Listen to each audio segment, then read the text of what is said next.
नमस्कार दोस्तों, स्वागत है आपका आपके अपने यूट्यूब चैनल मनप स्टोरीज में। दोस्तों, कहानी चल रही है ढाई माह और कहानी का एक पार्ट अपलोड हो चुका है। ये कहानी का दूसरा पार्ट है, तो चलिए दोस्तों कहानी के दूसरे पार्ट को शुरू करते हैं। पहले ही दिन क्लास से बाहर जाने का इरादा है क्या तुम्हारा? मनु बोली। ठीक है, नहीं बोलूंगी मैडम। अब खुश हो? मुंह बनाते हुए अंकिता बोली। हाँ, अब ठीक है। जब तक टीचर हैं तब तक कोई बात नहीं होगी, हल्के से स्माइल करते हुए मनु ने कहा। अंकिता भी हाँ में सिर हिलाते हुए सामने देखने लगी।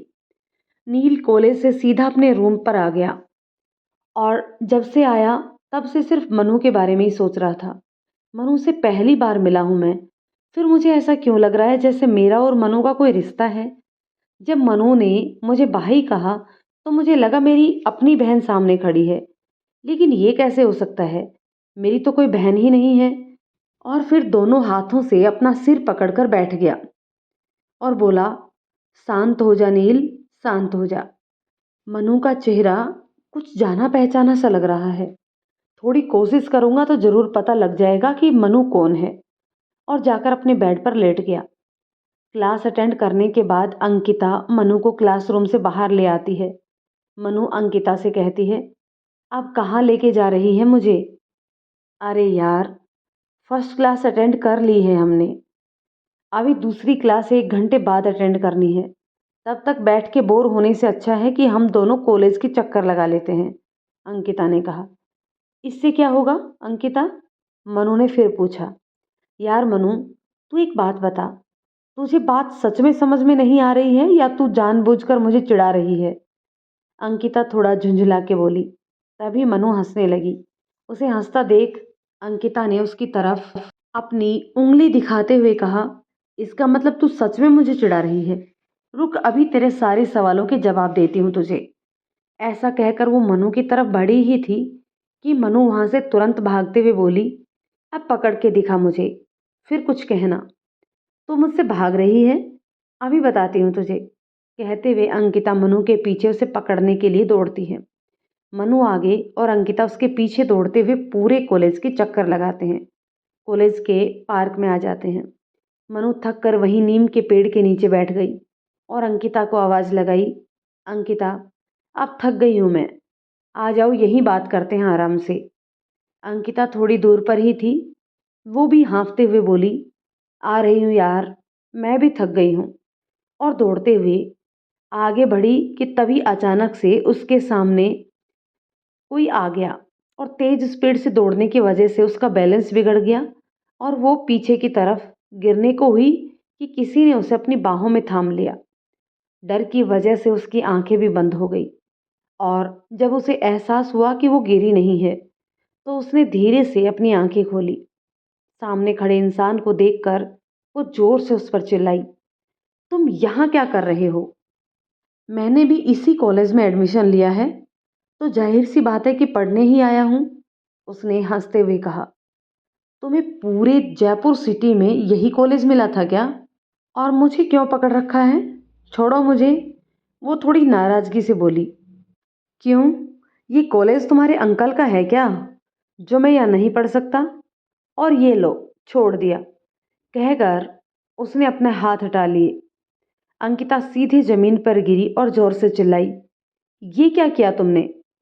तुमने ही तो कहा था मुझे छोड़ो, तो मैंने छोड़ दिया, इतना कहकर वो हंसने लगा।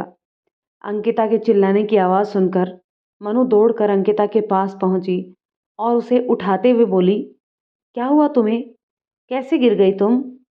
इन महाशय से पूछो, मैं तो सीधा तेरे पास ही आ रही थी, बीच में पता नहीं कहाँ से टपक पड़े। उस लड़के की तरफ इशारा करते हुए अंकिता ने मनु से कहा, अरे ओ, मैं नहीं, तू मेरे रास्ते में आई है, जब देखो तब काली बिल्ली की तरह मेरा रास्ता काट देती हो, और जिस दिन तू मेरे सामने आती है वो दिन ही खराब जाता है मेरा, समझी तू? उसने अंकिता को गुस्से से बोला। क्या कहा तुमने मुझे? काली बिल्ली? अभी बताती हूँ काली बिल्ली किसे कहते हैं। अंकिता उठने लगी तभी उसकी चीख निकल जाती है, आ यार मनु, मेरी कमर में लग गई है शायद, बहुत दर्द हो रहा है। वो रोनी सी सूरत बना के बोलती है। आराम से अंकिता, धीरे से उठने की कोशिश करो। मनु उसे सहारा देते हुए उठाने लगी। अरे ओ नौटंकी, ये नखरे किसी और को दिखाना, समझी? चल उठ जा जल्दी से। वो लड़का बोल ही रहा था कि मनु बीच में ही उसकी बात काटते हुए बोली, अगर आप किसी की मदद नहीं कर सकते हैं तो कम से कम किसी का मजाक तो ना बनाएं। अंकिता को दर्द हो रहा है और आपको ये सब उसके नखरे लग रहे हैं। अरे ओ मैडम, जितने आसमान में तारे हैं उससे कहीं ज्यादा इस काली बिल्ली के नखरे हैं। अभी नहीं, लेकिन किसी दिन तुम भी बोलोगी मेरे जैसी ही। नई नई दोस्ती हुई है ना तुम्हारी, तो तुम ही देखो इसके नखरे। मैं तो चला अपनी क्लास अटेंड करने। वैसे भी बिल्ली ने रास्ता काट दिया है तो आज का सारा दिन खराब ही जाना है। बाय। कहकर वो वहां से चला गया। उसके जाते ही अंकिता झट से उठ गई और मनु से बोली, चल मनु, वहां पेड़ के नीचे बैठते हैं। मनु हैरानी से अंकिता को देख रही थी और फिर बोली, तुम सच में नखरे कर रही थी क्या? और ये लड़का कौन है? तुम्हें कैसे जानता है? मनु उस लड़के के बारे में अंकिता से पूछती है तो अंकिता बताती है, अरे यार, चल वहां बैठ के बताती हूँ आराम से सब कुछ। और मनु को खींचते हुए नीम के पेड़ के पास ले जाती है और वहीं दोनों बैठ जाती हैं। अंकिता मनु की तरफ देखती है और कहती है, इस लड़के का नाम वंश है और ये हमारे पास में ही रहता है। साथ में ही पढ़े हैं हम दोनों। अच्छा, फिर इतना लड़ते क्यों हो तुम दोनों? मनु पूछती है। मैं कहाँ लड़ती हूँ यार, वही लड़ता है मुझसे। मुंह बनाते हुए अंकिता बोली, हमेशा मेरे ही पीछे पड़ा रहता है। और अभी ये जो नखरे कर रही थी वो क्या था? मनु ने कहा, ये सब उससे अपना पीछा छुड़ाने के लिए किया मैंने। अगर इतनी नौटंकी नहीं करती ना तो वो जाता ही नहीं यहाँ से, समझी या नहीं? अंकिता मनु को समझाते हुए बोली, तेरी बातें और तुझे धीरे धीरे ही समझ पाऊंगी मैं। अब चलो, क्लास का टाइम हो गया है। अंकिता को हाथ पकड़ के उठाते हुए मनु बोली, हाँ चलो। कहते हुए अंकिता भी चल देती है और दोनों अपनी क्लास में चली जाती हैं। मनु का घर। दिशा घर की साफ सफाई कर ही रही थी कि तभी दरवाजे की बेल बजती है। तो वो सोचने लगती है, कौन होगा? और जाके दरवाजा खोलती है तो सामने खड़ी औरत को देखकर चौंक जाती है। और दिशा सिर्फ इतना ही बोलती है, आप यहाँ? मुझे पहचान गई दिशा बहन? मर्दानी आवाज में वो औरत बोली। दिशा को घूरते हुए घर के अंदर आ गई और जाकर सोफे पर आराम से बैठकर पूरे घर को एक नज़र घुमा के देख लिया। फिर दिशा से बोली, दरवाजे पर ही खड़ी रहोगी दिशा बहन, या हमारा स्वागत नहीं करोगी? क्यों नहीं पुष्पा बहन? कहकर दिशा रसोई में जाती है और जलपान लेकर बाहर आती है और अपनी घबराहट को छुपाते हुए झूठी मुस्कुराहट के साथ उससे कहती है, लीजिए पुष्पा बहन, जलपान करिए और फिर आप आराम करें। तब तक मैं आपके लिए कुछ खाने के लिए बनाती हूँ। आप इतनी दूर से आई हैं, थक गई होंगी। नहीं दिशा बहन, मैं दूर से नहीं आई हूँ। मैं तो यही तुम्हारे पास ही तुम्हारी कॉलोनी में ही रहती हूँ। पुष्पा हंसते हुए बोली। दिशा ने ये सुना तो वो अवाक सी खड़ी पुष्पा को देख रही थी और मन में सोच रही थी कि कहीं ये हमारा पीछा करते हुए तो नहीं आ गई यहाँ। तभी पुष्पा बोली, एकदम सही सोच रही हो दिशा बहन, मैं यहाँ तुम्हारा पीछा करते हुए ही आई हूँ। नहीं बहन, मैंने ऐसा कब कहा? दिशा अपनी सोच से बाहर आई और पुष्पा से बोली, दिशा बहन, आपके दिमाग में बहुत सारे सवाल घूम रहे होंगे और आपके सारे सवालों के जवाब मेरे पास हैं। पूछिए, क्या पूछना है आपको? कहते हुए वो दिशा को अपने पास बैठने का इशारा करती है। आपको कैसे पता कि हम यहाँ रहते हैं? दिशा बैठते हुए धीरे से बोली, क्योंकि मैं तुम दोनों के साथ ही यहाँ आई थी। मुस्कुराते हुए उसने कहा, मेरे साथ? मतलब? दिशा चौंकते हुए बोली, मतलब ये है कि मुझे तुम्हारे और गुरुमा के प्लान के बारे में पता चल गया था। वो एकदम से खड़ी होकर जोरदार आवाज में बोली, लेकिन आप तो वहां नहीं थी, फिर कैसे पता आपको हमारे प्लान के बारे में? घबराते हुए दिशा ने पूछा, तुम्हें जानना है सब कुछ विस्तार से? पुष्पा ने दिशा से पूछा। हाँ, दिशा डरते हुए बोली। पुष्पा दिशा से पूछती है कि उसे सब कुछ जानना है विस्तार से, तो पुष्पा हाँ कह के अपनी स्वीकृति दे देती है। दिशा बहन, क्या आप जानती हैं कि आशीष को कैसे पता चला कि उसकी पत्नी और बेटी जयपुर में हैं, वो भी सही सलामत? दिशा की तरफ देखते हुए पुष्पा बोली। दिशा ने ना में अपना सिर हिलाया और अपने चेहरे पर गंभीरता लाते हुए पुष्पा से पूछा, आंसू को कैसे पता चला और किसने बताया उन्हें हम दोनों के बारे में? क्या तुम्हें सच में नहीं पता बहन? दिशा की आंखों में झांकते हुए पुष्पा बोली और फिर पलटकर अपनी मुंह दूसरी तरफ करके खूब जोर से बोली, पुष्पा के अलावा और किसी में इतनी हिम्मत नहीं कि वो गुरु माँ के आदेश की अवहेलना करे। और फिर चेहरे पर नफरत का भाव लाते हुए बोली, हिम्मत तो मुझ में भी नहीं थी, लेकिन मुझे ये सब करना पड़ा क्योंकि तुम दोनों माँ बेटी के सिवाय उन्हें कुछ दिखाई भी तो नहीं देता था। जब से तुम दोनों वहां गई तभी से वो हम सबको भूल बैठी थी और मुझे ये बिल्कुल अच्छा नहीं लगा।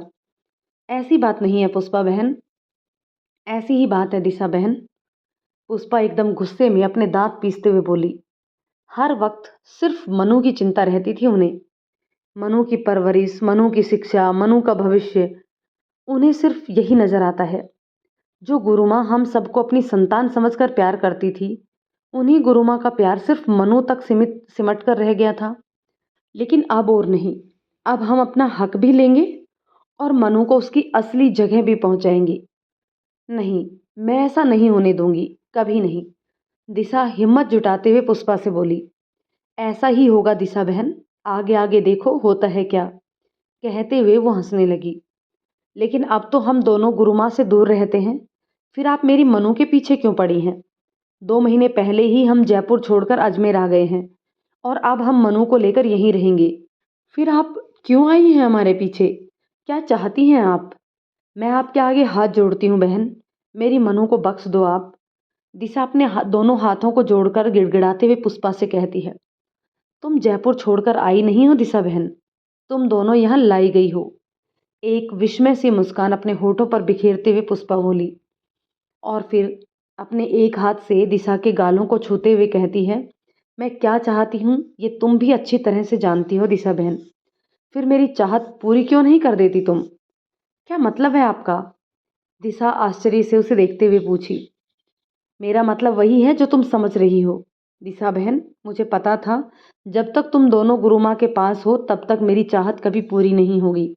इसलिए मैंने एक प्लान बनाया और उस प्लान में गुरु माँ सबसे पहले फंस गई, क्योंकि तुम्हें और गुरु माँ को लगा कि मुझे तुम्हारी प्लानिंग के बारे में कुछ नहीं पता।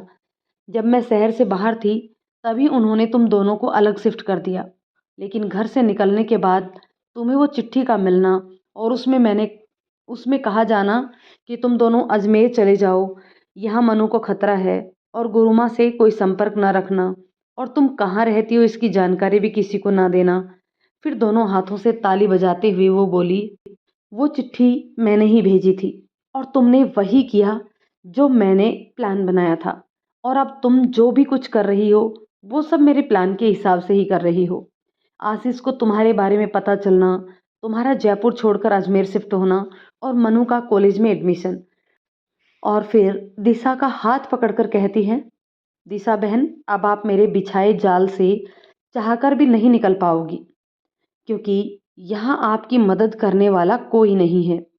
मेरा कहना मानो तो तुम अपने पति परमेश्वर के पास लौट जाओ। मनु का ख्याल कैसे रखना है वो सब मुझ पर छोड़ दो। मनु मेरे साथ रहेगी, मैं उसे किसी के पास नहीं छोड़ूंगी। दिशा गुस्से में कांपते होठों से बोली, मेरा काम था आपको सारी जानकारी देना, मैंने आपको सचेत किया है। अब आगे जो भी होगा मनु के साथ उसकी जिम्मेदार तुम होगी दिशा बहन। समझदारी से काम लो और अपनी जिंदगी जियो।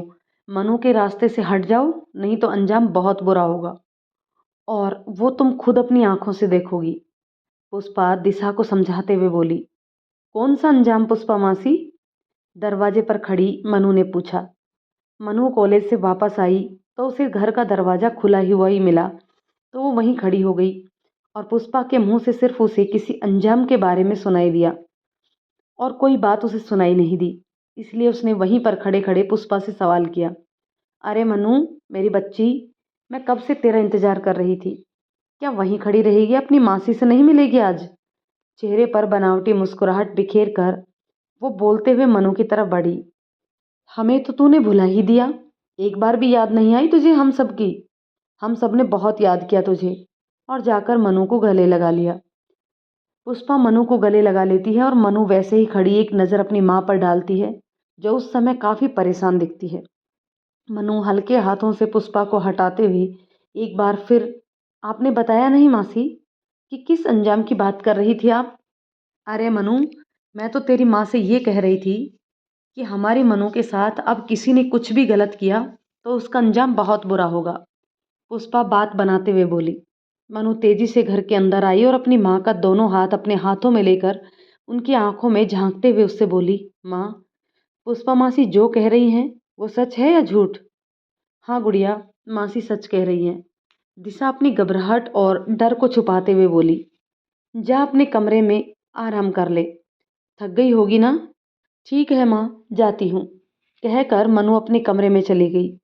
मनु के जाने के बाद दिशा पुष्पा के पास गई, जो अब भी दरवाजे पर खड़ी थी, और फिर उससे पूरी हिम्मत जुटा के बोली, पुष्पा बहन, आपने सही कहा। अगर अब मेरी मनु के साथ किसी ने भी गलत किया तो मुझसे बुरा कोई नहीं होगा। कहते हुए वो एकदम गुस्से से पुष्पा को घूरते हुए घर के बाहर की तरफ इशारा करते हुए फिर से बोली, अब आप जा सकती हैं पुष्पा बहन। और फिर दरवाजा बंद करके हॉल में आकर बैठ गई। पुष्पा बाहर खड़ी जोर से हंसते हुए अपने मन में कहती है, दिशा बहन, जिस अंजाम की मैं बात कर रही हूँ उससे बुरा और कुछ हो ही नहीं सकता। और एक नज़र दरवाजे पर डालते हुए वो वहां से चली जाती है। नील अपने पर्स में लगी एक फोटो को बड़े गौर से देखता है। फिर कुछ सोचकर वो अपने कपड़े एक बैग में रखता है और बैग लेकर घर के बाहर निकल जाता है। कुछ ही देर में वो बस अड्डे पर होता है। बस का इंतजार करते हुए तभी उसे ईशा का कॉल आता है। कॉल रिसीव करते ही वो नील से पूछती है, नील, क्या हुआ तुम्हें? तुम ठीक तो हो ना? हाँ मैं ठीक हूँ, नील ने जवाब दिया। तो फिर तुम कॉलेज से क्यों चले गए थे?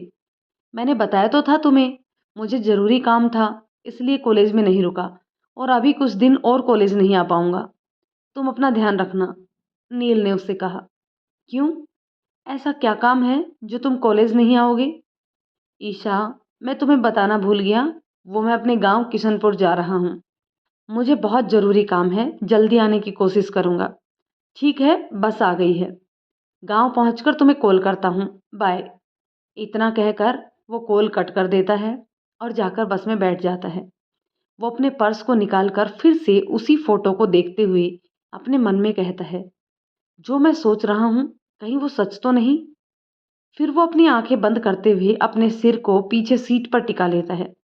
तभी बस कंडक्टर आकर उससे पूछता है, कहाँ जाना है आपको? किशनपुर जाना है, नील बताता है। कंडक्टर नील को टिकट देकर पैसे लेता है और आगे बढ़ जाता है। नील बस की खिड़की से बाहर की ओर देख रहा होता है। तभी बस चल देती है। 3 घंटे बाद बस किशनपुर पहुंच जाती है और वो बस से नीचे उतरकर अपने छोटे भाई नक्श को फ़ोन करता है और उसे बताता है कि वो गांव आ रहा है। फिर नील नक्श को फ़ोन करके बता देता है कि वो गांव आ गया है। तो नक्श उससे पूछता है कि अभी कहाँ हो? नील उससे बस अड्डे होने की बात करता है और आने को बोलता है। और कुछ ही देर में नक्श नील को लेने आ जाता है। बड़ी जल्दी आ गया, यहीं था क्या? नील उससे पूछता है। हाँ भाई, माँ ने कुछ काम से भेजा था, नक्श ने बताया। हो गया काम? नील ने पूछा। हाँ भैया, अब चलो घर चलते हैं, नक्श ने हाँ में सिर हिलाते हुए जवाब दिया और नील को बाइक पर बैठने का इशारा किया। दोनों ही आधे घंटे बाद अपने घर पहुंच जाते हैं। घर पहुंचते ही वो अपने दादा दादी के पांव छूकर आशीर्वाद लेता है। दोनों ही नील को देखकर बहुत खुश होते हैं और उसके दादाजी कहते हैं, याद आ गई तुझे हम दोनों की? कितने दिनों के बाद घर आया है, भूल गया था हम सबको क्या? अरे नहीं दादाजी, आप सबको कैसे भूल सकता हूँ मैं, पढ़ाई में बिजी था, इसलिए घर नहीं आ पाया मैं।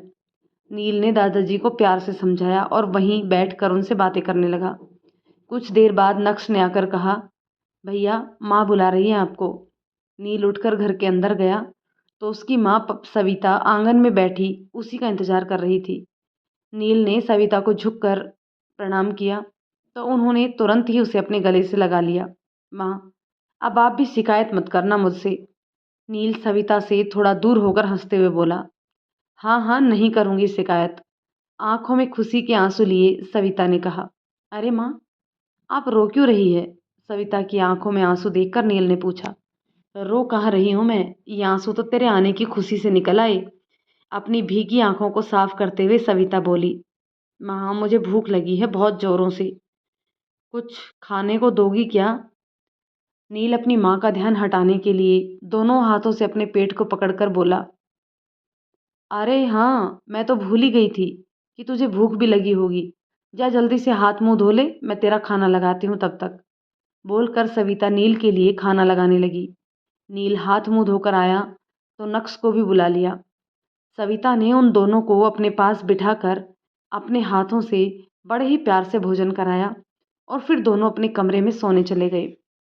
दिशा को कुछ समझ नहीं आता कि वो अब कैसे मनु को सुरक्षित रखे अपने पास। वो यही सब सोच रही थी, तभी मनु अपने कमरे से आकर दिशा के पास बैठती है और उसे ध्यान से देखने लगती है। तो दिशा इशारे में ही उससे पूछती है, क्या हुआ? कुछ नहीं माँ। इतना कहकर मनु अपना सिर दिशा की गोद में रख देती है।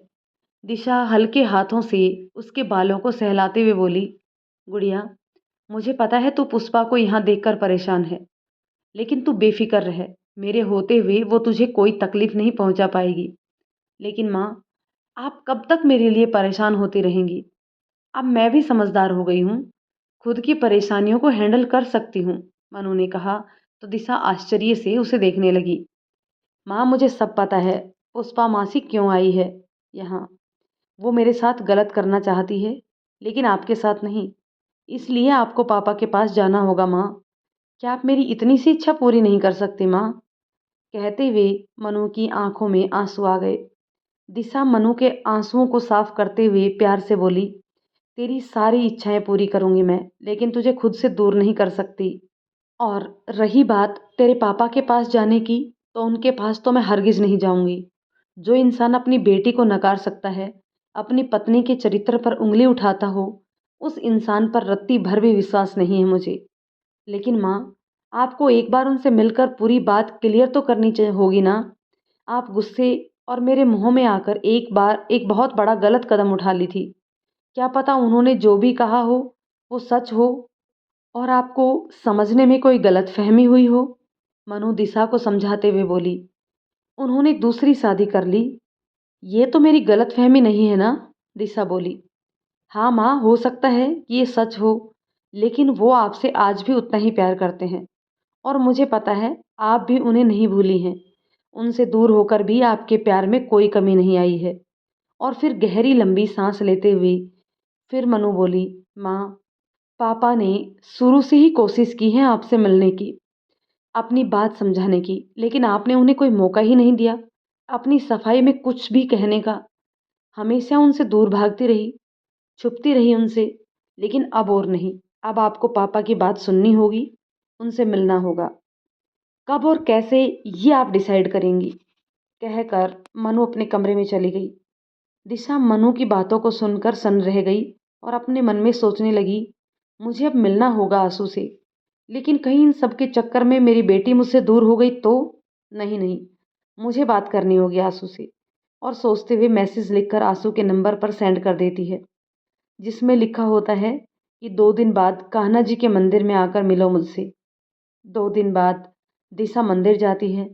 कान्हा जी की पूजा और आरती करके वापस जाने के लिए मुड़ती है तो सामने आंसू को देखकर ठिठक जाती है। वहीं आंसू एकटक दिशा को देखता है और उसकी आंखों में आंसुओं की धार बहने लगती है। वो दिशा को गले लगाकर रोने लगता है। उसके आंसुओं से दिशा भी पिघल जाती है और उसकी आंखों से भी आंसू बह निकलते हैं।